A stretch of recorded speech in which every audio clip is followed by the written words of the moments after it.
Hey everybody, Mr X Stitch here, your favourite kingpin of contemporary embroidery. It's Monday afternoon, so what better way to keep up that Monday morning productivity than spending a couple of minutes talking to you on the old YouTube. Fantastic.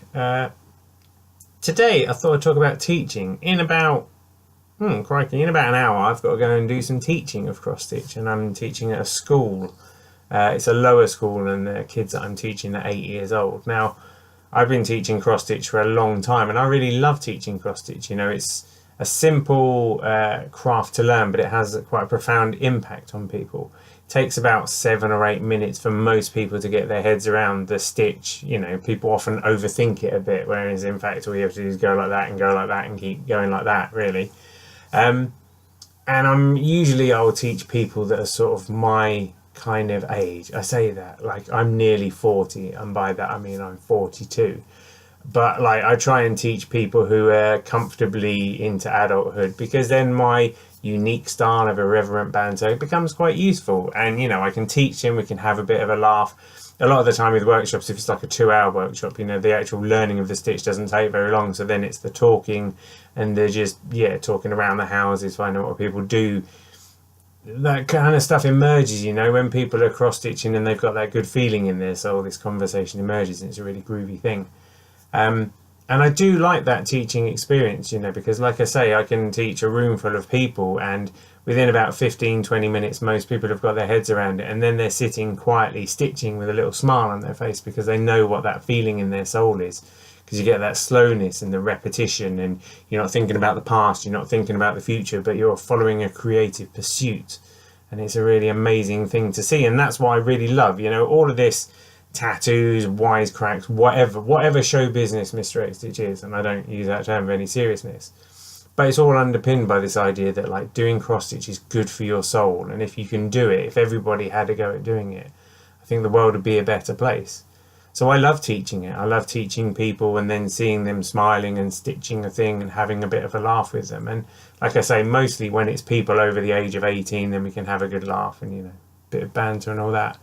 But yeah, the past couple of weeks I've been doing some work as part of this thing called Culture Challenge, which is run by Bedford Creative Arts.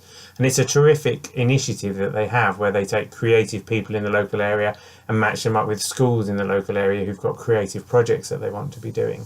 I've done various bits of work with them over the years, and it's a great opportunity to kind of like get into schools and have an influence on people.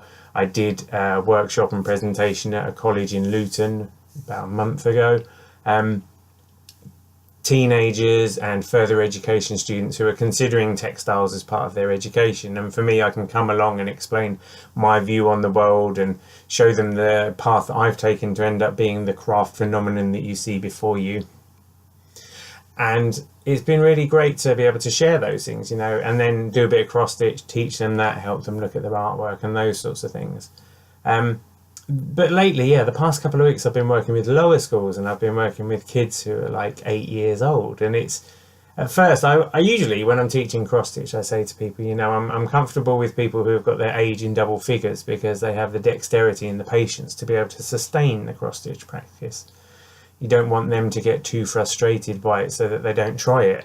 And so it's really important, like, to get that balance right. You know, if you've got 5 and 6 year olds, they don't get it, and they don't really have, I mean, some of them do, you know, there's always exceptions, but 8 is an interesting age, and I've found it really fulfilling to go and do these workshops with these kids, because not all of them can get their heads around it. You know, cross stitch can be quite fiddly.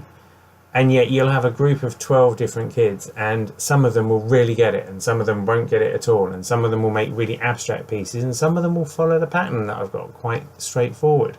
And for a lot of them, you can see them pushing past their personal boundaries and their personal comfort zones to actually do this work and to make it happen. I was doing a workshop last week, and one young boy spent the whole time pretty much rethreading his needle, because despite the fact I told him to hold it at the end, he was still like, the thread would come out every time, but he was being quite calm about it, and I admire that perseverance. And you know, a lot of the young people I'm working with, they don't necessarily have the confidence because they're still quite young, and yet every single stitch that they complete is a win, and it's a victory, and you can see their confidence gaining as they get into it.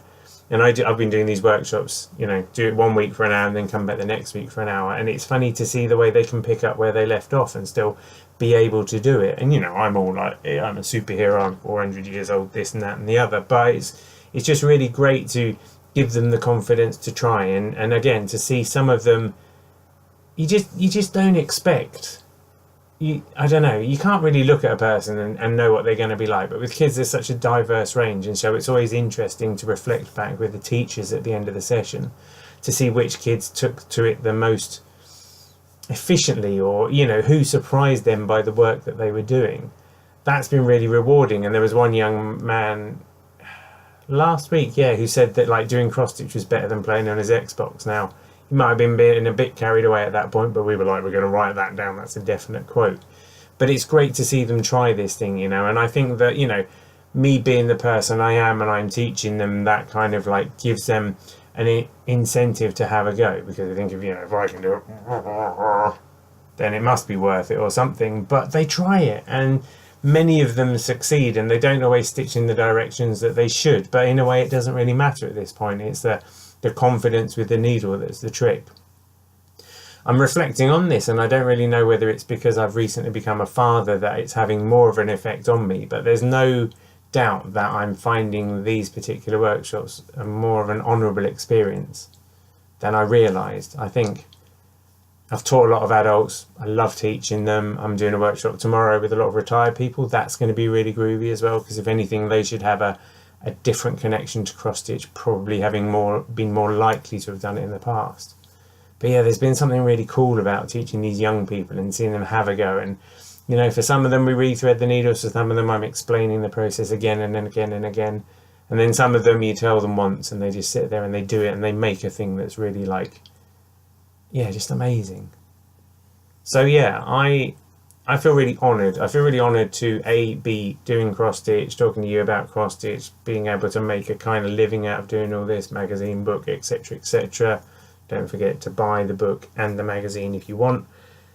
But yeah, teaching people and having the opportunity to teach young people and inspire them and just be like a bit of a positive role model that says, try this thing. You know, maybe you haven't had an opportunity to try it before, but have a go.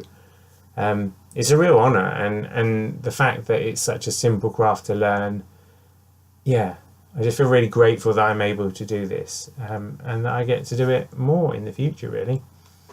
If you're watching this video and you work with an education establishment in the UK, I'm more than happy to talk to you about what we can do. I do presentations to inspire people and do workshops. I'm happy to come and help, because it's really rewarding, and it's really, yeah, like I say, it's just a privilege to be able to teach cross stitch to people and see their souls light up as they do it, really. Thanks for listening to me for 8 minutes there. Just have a little ramble, get it off my chest. Quite like it.